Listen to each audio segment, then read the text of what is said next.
Hi, I'm Vandana Balaji from second year Electronics and Instrumentation Department. My project is solar tracking system. It is related to control system. It can be used to increase the efficiency of generating electricity from solar power by aligning the solar panel in the direction of the movement of sun. In this project, I've used two solar panels connected in parallel, which can yield a maximum of 5.5 volts and 0.24 amps. An Arduino Uno, which acts as a controller by analyzing the data and giving commands accordingly.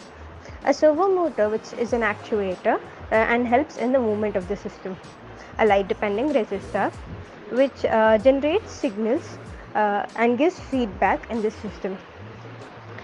Two 10K resistor, which is connected to the LDR for regulating the power supply to it, and connecting wires.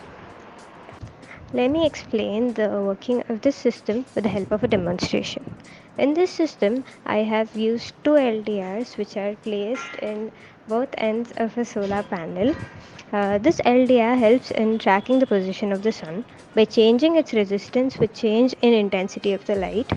The change in data is sent to Arduino, which analyzes it and sends signal to the servo motor, which then rotates in the desired direction.